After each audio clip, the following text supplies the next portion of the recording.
Selamat malam, sejahtera, shalom Ibu Bapak Saudara-saudara jemaat sejahtera di DKI Jakarta yang diberkati Tuhan, salam sehat semua. Mari membaca Alkitab. Pembacaan Alkitab kita di malam hari ini terambil dalam surat kepada orang-orang Ibrani, pasalnya yang ketiga dan 4. Mari siapkan Alkitab kita berdoa. Terpujilah Engkau Allah yang begitu baik atas segala pemeliharaanmu yang boleh kami nikmati dari pagi hari hingga malam ini. Saatnya sebelum kami memasuki tidur malam kami akan membaca bagian dari Alkitab yang berintikan firman Allah.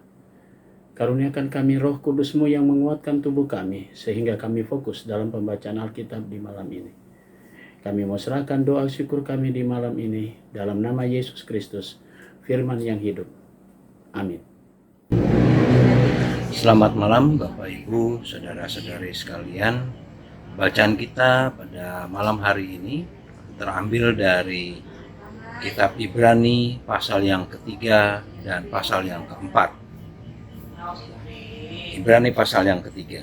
Sebab itu, hai saudara-saudara yang kudus, yang mendapat bagian dalam panggilan sorgawi, pandanglah kepada Rasul dan Imam besar yang kita akui, yaitu Yesus, yang setia kepada Dia yang telah menetapkannya, sebagaimana Musa pun setia dalam segenap rumahnya. Sebab ia dipandang layak mendapat kemuliaan lebih besar daripada Musa, sama seperti ahli bangunan lebih dihormati daripada rumah yang dibangunnya. Sebab setiap rumah dibangun oleh seorang ahli bangunan, tetapi ahli bangunan segala sesuatu ialah Allah. Dan Musa memang setia dalam segenap rumah Allah sebagai pelayan yang memberi kesaksian tentang apa yang akan diberitakan kemudian.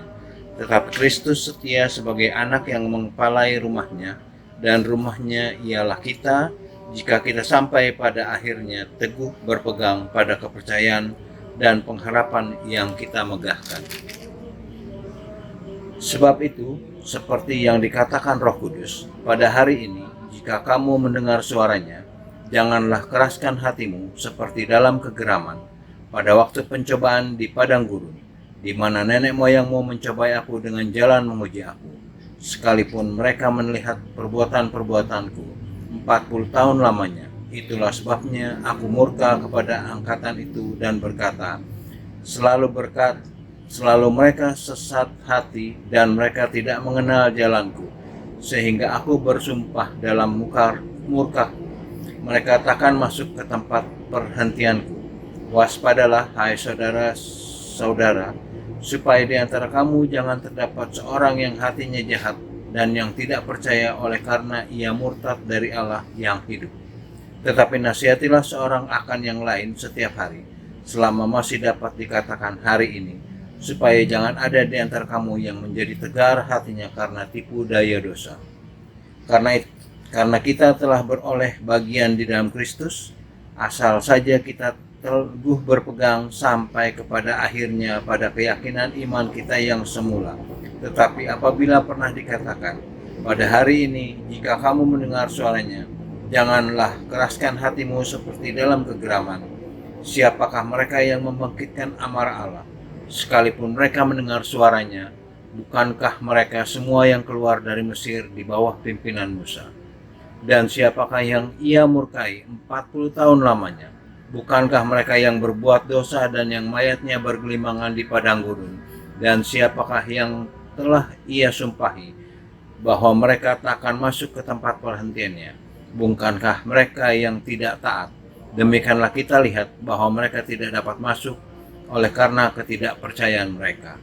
Ibrani pasal yang keempat. Sebab itu, baiklah kita waspada, supaya jangan ada seorang di antara kamu yang dianggap ketinggalan, sekalipun janji akan masuk ke dalam perhentiannya masih berlaku. Karena kepada kita diberitakan juga kabar kesukaan sama seperti kepada mereka.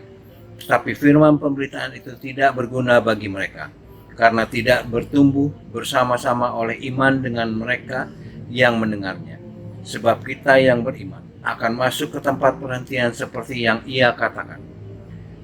Sehingga aku bersumpah dalam murkaku, mereka takkan masuk ke tempat perhentianku, sekalipun pekerjaannya sudah selesai sejak dunia dijadikan.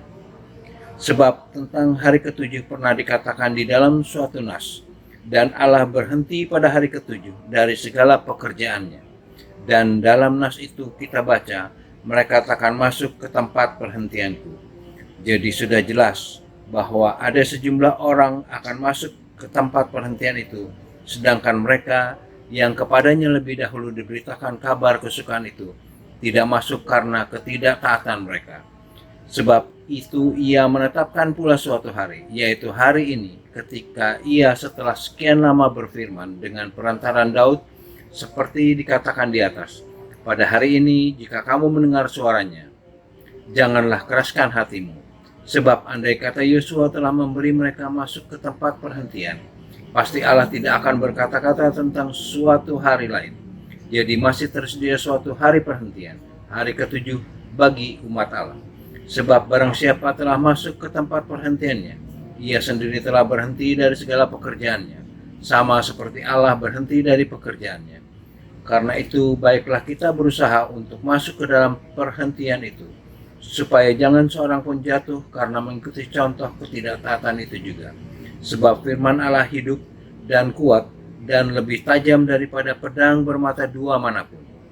Ia menusuk amat dalam sampai memisahkan jiwa dan roh, sendi-sendi dan sumsum.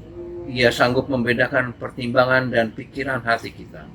Dan tidak ada suatu makhluk pun yang tersembunyi di hadapannya, sebab segala sesuatu telanjang dan terbuka di depan mata Dia, yang kepadanya kita harus memberikan pertanggungjawaban. Karena kita sekarang mempunyai imam besar agung yang telah melintasi semua langit, yaitu Yesus, Anak Allah.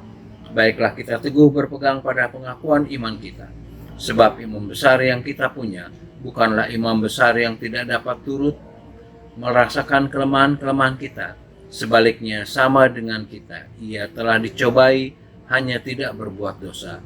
Sebab itu, marilah dengan penuh keberanian menghampiri tahta kasih karunia, supaya kita menerima rahmat dan menemukan kasih karunia untuk mendapat pertolongan kita pada waktunya. Demikian pembacaan Alkitab pada malam ini. Mari kita berdoa. Bapa di sorga, kembali kami datang padamu bersyukur untuk semua berkat-Mu. Dalam pimpinan Roh Kudus-Mu dalam kami membaca Alkitab malam ini. Saatnya kami memasuki tidur malam kami mau serahkan seluruh hidup kami dalam tangan Tuhan. Tuhan menjaga kami, Tuhan melindungi kami sepanjang tidur malam kami. Besok pagi kami boleh bangun dengan kekuatan tubuh yang berasal dari Tuhan, dan kami dibekali oleh firman-Mu di pagi hari.